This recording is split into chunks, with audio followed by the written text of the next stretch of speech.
시장을 이겨라. 오늘은 최근 장에서 가장 궁금한 이슈라고 봐야죠. 종목 장세 과연 어떻게 펼쳐질 것인지 대응 전략 집중적으로 살펴보겠습니다.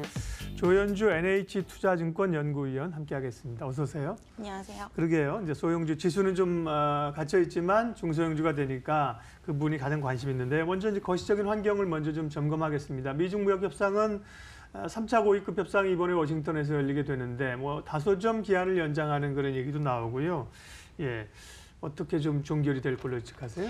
네, 일단 저희가 생각하고 있는 것은 시장이 예상하는 그대로입니다. 60일 정도의 유예 기간을 추가적으로 부여받는, 그래서 한 5월 달쯤에 다시 관세 인상 가능성에 대한 우려가 좀 다시 올라올 수 있는, 단기적으로 좀 봉합되는 그런 국면을 예상을 하고 있고요. 어제 시장에서 이 미중 무역 협상 기대감으로 화학 업종이 랠리가 좀 큰 폭으로 나타났는데, 이제 추가 이런 미중 무역 협상 수혜주들이 추가 상승 여력이 있는지에 대한 질문이 어제 굉장히 많았습니다. 예. 근데 저희가 가지고 있는 생각은 일단 60일 정도 유예에 대한 안도 랠리는 어느 정도 반영이 됐는데 이제 추가적인 상승을 위해서는 결국에는 중국과 미국 간의 MOU 체결, 결국에는 이 관세 인상에 대한 불확실성이 완전히 해소되는 부분이 필요하다라고 좀 판단을 하고 있습니다. 근데 최근에 이제 나오고 있는 중국 쪽에서부터 나오고 있는 얘기가 MOU 체결에 대한 구체적인 개요까지도 좀 나와 있거든요. 물론 이 부분에 대해서 아직 미국이 서명을 하지는 않았지만 이런 MOU 체결이 만약에 진행이 된다고 한다면은 3월이나 4월쯤에 추가적인 랠리는 가능하다 이렇게 보고 있어서 결국에는 60일 유예에 대한 부분은 어느 정도 반영이 됐고 이제 추가 상승은 MOU 체결 여부에 달려 있다 이렇게 판단하고 있습니다. 예. 예, 한 가지 더. 미국의 이제 연방정부 폐쇄, 셧다운을 다시 트럼프가 몰고 가기는 정치적으로 참 어렵다. 그럼에도 불구하지만 트럼프이기 때문에 우리는 어디로 튈지 모른다 그랬는데요. 혹시 비상사태를 선포할지도 모른다 그랬는데 두 가지를 섞어가지고 셧다운 카드는 이제 받으면서 무마를 하고 국가 비상사태를 선포하면서 국경장벽 필요한 예산을 충당하겠다는 거거든요. 미국 정치적으로는 굉장히 혼란스러운 것 같은데 이게 시장에 미치는 영향은 어떨까요? 네, 일단 이번 국가 비상사태 선포가 과거랑 좀 다른 점은 과거에 한 31번 정도의 국가 비상사태 선포가 있었는데 대부분 다 국제적인 이슈였기 때문에 이렇게 정치적인 도구로 사용됐던 적은 처음이라고 보시면 됩니다. 네. 그래서 이번에 민주당이 좀 더 호락호락하지 않을 수 있는 이유가 이런 판례를 정치적으로 국가 비상사태를 이용하는 판례를 만들어 놓으면 앞으로도 계속 권력을 남용할 수 있다라는 점이 가장 큰 문제인 것 같습니다. 그래서 민주주의의 근간인 그런 권력 분립 체제를 굉장히 위협하는 요소다라는 점에서 소송을 좀 할 것 같고요. 만약에 이 소송으로 인해서 대법원이 위헌 판결을 내린다라고 한다면 사실 이건 트럼프 대통령의 탄핵으로 직결이 되기 때문에 그때는 주식시장도 좀 반응을 하고 달러도 강세를 보이면서 안전자산 선호 심리가 강해질 수 있는 상황입니다.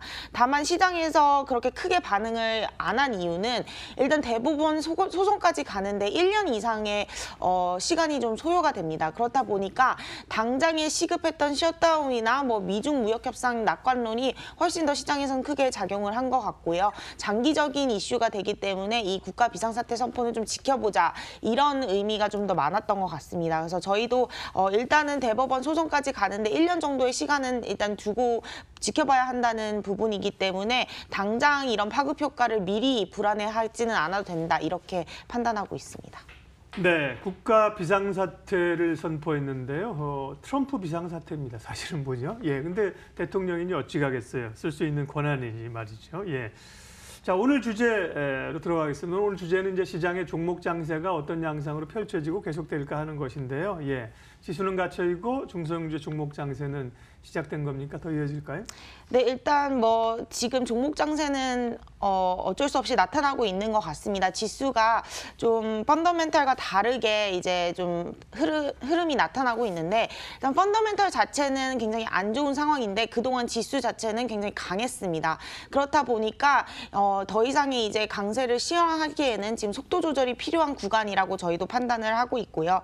저희는 펀더멘탈 자체, 즉 실적이라든가 경기 지표는 한 하반기 이후부터 개선 가능하다라고 보고 있어서 지수 자체는 연간으로 봤을 때는 완만한 상승 흐름은 맞다라고 평가를 하고 있는데 일단은 상반기까지는 좀 속도 조절 흐름이 나타나서 지수에 대한 기대보다는 종목에 대한 장세를 좀 대응해야 된다라고 보고 있습니다. 저희가 가지고 있는 생각은 5월 정도에 코스피가 좀 피크아웃을 할 가능성이 높고 3, 4월쯤에는 좀 완만한 상승 흐름, 다만 속도는 좀 느려진 상승 흐름을 예상을 하고 있고요. 본격적인 반등 흐름은 한 5, 6, 7, 8 좀 지나고 한 하반기쯤부터 좀 진행이 될 거다라고 판단을 하고 있습니다. 일단 저희가 미국에서 기대했던 정책 모멘텀이 좀 지연이 될 것 같습니다. 자동차 관세 인상에 대한 우려가 있고요. 또 국가 비상사태 선포로 민주당과의 그 이해관계가 굉장히 많이 갈라져 있는 상태여서 저희가 기대했던 인프라 투자 정책이 좀 미뤄질 수 있다는 점이 속도 조절 이유의 첫 번째이고요.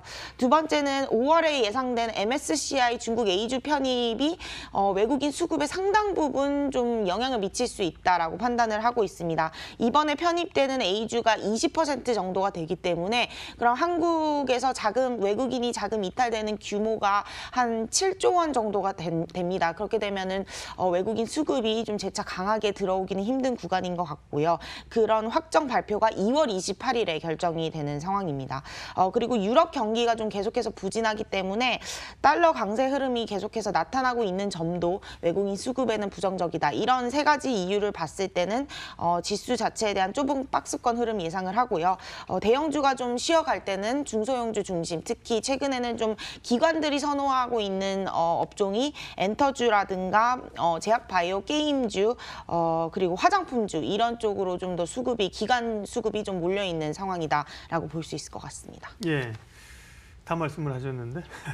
예. 오늘 어쨌든 저희가 이제 종목 장세 양상이니까요. MSCI 얘기도 하셨지만 종목 장세 대응 전략적으로 조금 더 그 부분을 먼저 압축해 가면요. 그러면 종목 장세가 펼쳐진다고 하면 그런 쪽으로 가야 된다. 그 부분 아까 말씀하신 엔터 또 제약바이오 뭐였죠? 조금 구체적으로. 게임. 엔터랑 게임주 그리고 제약바이오 그리고 화장품주 이렇게 네 개 종목이 최근에 저희가 기간 세미나를 돌면 이제 지수에 대한 부담을 느끼고 있고 경기에 대한 부담을 느끼고 있어서 좀 중소형주 중심으로 좀 매수하려는 그런 요청 사항이 좀 많습니다. 그래서 이런 쪽으로 좀 종목 장세가 나타날 것 같습니다. 결국 그 말은 앞서 말씀하신 뭐 MSCI나 외국인들이 사실 좀 비웠던 걸 채울 만큼 패시브로 채웠다. 그러면 지금 말씀하신 종목 장세는 결국 이제 기관들이 주도하는 장이 되겠네요.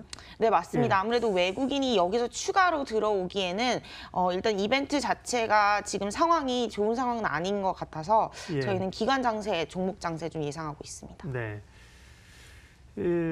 이번 주 또 주목할 변수들이 이제 미중 무역 협상 진행되고 있고 FOMC도 의사록 공개된다면서요. 또 삼성전자 신제품 모멘텀도 있고 위원님께서 주목하는 포인트는 어떤 것들입니까? 네, 저희는 일단 페드의 그 발언이 조금 미묘한 차이가 있을 수 있다라는 점을 저희가 주목을 하고 있는데요.